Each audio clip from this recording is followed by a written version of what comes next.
Medium size రెండు. ఇది stomach head body వస్తుంది, స్టమక్ బాడీ వస్తుంది. ఇది బేస్, ఇది హెడ్. ఈ 2 balls లెగ్స్. ఇది హ్యాండ్స్, ట్రంక్, ఇయర్స్. ఇది ఇప్పుడు ఎట్లా చేస్తామంటే మిడిల్ వన్ అంటే బేస్ తీసుకొని బేస్ని ప్రెస్ చేస్తాం. 1 2 3 times ప్రెస్ చేసి స్టమక్ని మిడిల్ కాకుండా కొంచెం బ్యాక్ పెట్టి మూవ్ చేస్తాం. మూవ్ చేసి బ్యాక్ ఈ బ్యాక్ మొత్తాన్ని ఫిల్ చేసేస్తాం బ్యాక్. అప్పుడు బ్రేక్ అవ్వకుండా ఉంటుంది. తర్వాత మనం ఈ లెగ్స్, ఇది హ్యాండ్స్ అనుకున్నాం కాబట్టి లెగ్స్ని ఒకసారి చూడండి. 1 2 3 times 1 2 3 ఇట్లా చేయండి. నెక్స్ట్ హ్యాండ్స్ కూడా ఇట్లాగా స్టిక్స్ చేయండి. 1 2 3 times చాలు, స్టిక్స్ అయిపోతాయి. హ్యాండ్స్ని మాత్రం వీ షేప్ పెంచండి, ఇట్లాగా వీలాగా ఇట్లా వీ షేప్ పెంచేయండి. లెగ్స్ని చివరి ఇట్లా 2 fingersతో ప్రెస్ చేసి బ్యాక్ పెంచేయండి. లెగ్స్ ఇట్లా, ఇది కూడా సేమ్ అంతే. 2 hands 2 legs 2 hands కంప్లీట్ అయినాయి. ఇప్పుడు ఫిక్స్ చేయడం చూడండి. హ్యాండ్స్ లెగ్స్ ఇట్లా ఫిక్స్ చేసి ఇక్కడ ఫోల్డ్ చేసేస్తాం. నెక్స్ట్ సెకండ్ కూడా నెక్స్ట్ హ్యాండ్స్ ఇక్కడ ఫిక్స్ చేసి ప్రెస్ చేసి ఫస్ట్ రైట్ హ్యాండ్ని ఈ ఫింగర్స్ ఇట్లా ప్రెస్ చేయండి. ఇట్లా ప్రెస్ చేసి బెండ్ చేస్తాం. నెక్స్ట్ లెఫ్ట్ హ్యాండ్ని కొంచెం ఇట్లా బ్యాక్ ప్రెస్ చేసుకొని దీంట్లో 1 ball పెడతాం.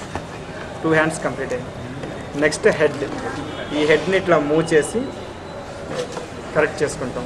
ఈ బ్యాక్ మొత్తం స్మూత్గా చేస్తాం, ఎందుకంటే మనం చేసిన వాటిలన్నింటినీ గట్టిగా స్టిక్ అయిపోతాయి అన్నమాట.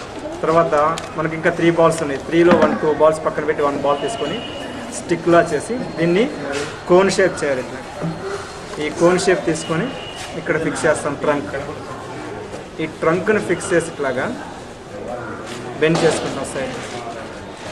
నెక్స్ట్ ఇయర్స్ ఇట్లా చేసి దీన్ని ఇట్లా మూవ్ చేస్తే దీంట్లో మిక్స్ అయిపోతుంది. క్లే ఎప్పుడు కూడా మూవ్ చేస్తేనే మిక్స్ అవుతుంది. తర్వాత 1 2 3 times 1 2 3 times అంటే ఇయర్స్ కంప్లీట్ అవుతుంది. నెక్స్ట్ స్మాల్ బాల్స్ తీసుకొని ఇట్లా స్మాల్ బాల్స్ తీసుకొని నెక్స్ట్ 1 2 3 స్మాల్ బాల్స్ తీసుకొని 1 బాల్ని స్టిక్లా చేయండి. ఇట్లా స్మాల్ స్టిక్లా చేసి ఇక్కడ జంజం వేస్తాం గణపతి. ఆ తర్వాత వీటిని కోన్స్, స్మాల్ కోన్స్ లాగా ఇట్లా స్మాల్ కోన్స్ లాగా చేసుకొని వీటిని దంతాలు పెట్టేస్తాం. ఇది గణపతి. తర్వాత ఇక్కడ మనం ఎట్లాంటి టూల్స్ యూజ్ చేయలేదు. టూల్స్ లేకుండా ఒక పేపర్ తోటి దీని మీద డిజైన్ కూడా చేస్తాం. ఇట్లా పేపర్ని ఇట్లా ఫోల్డ్ చేసుకొని, అందరికీ టూల్స్ అవైలబుల్గా ఉండవు కాబట్టి దీన్ని ఇట్లా మోడల్ చేసుకోవడం జరిగింది. ఇదిగోండి ఇట్లా నామాలు పెట్టుకోవచ్చు. ఇట్లా నామాలు పెట్టి దీంట్లో ఒక స్మాల్ బాల్ పెట్టేస్తాం. ఇంతవరకు కంప్లీట్ అయ్యింది. ఇంకా మోర్ అండ్ మోర్ ఇంకా ఎక్స్ట్రా ఇంకా ఎక్కువగా చేసుకొని రావచ్చు. గణపతిని రకరకాలుగా చేసుకొని రావచ్చు. బేసిక్గా మనం పూజ చేసే గణపతి మాత్రం ఇలా ఉంటాడు మనకి, కాబట్టి మనం ఇట్లా చేయడం జరుగుతుంది. ఫస్ట్ ఇదిగోండి 1 big 1 medium 3 small తీసుకున్నాం. ఫస్ట్ బిగ్ని ప్రెస్ చేసుకుని ఇట్లాగా, నెక్స్ట్ స్మాల్ లైట్గా ప్రెస్ చేసి దాని మీద స్మాల్ బాల్ పెట్టేస్తాం. దీన్ని తీసుకొచ్చి ఇక్కడ జాయిన్ చేస్తాం కిరీటం. తర్వాత ఒక బాల్ ఇక్కడ ఫిక్స్ చేసి దీంట్లో ఒక డైమండ్ లాగా ఒక బాల్ ఇక్కడ ఫిక్స్ చేస్తాం. కంప్లీట్ అయిపోతుంది.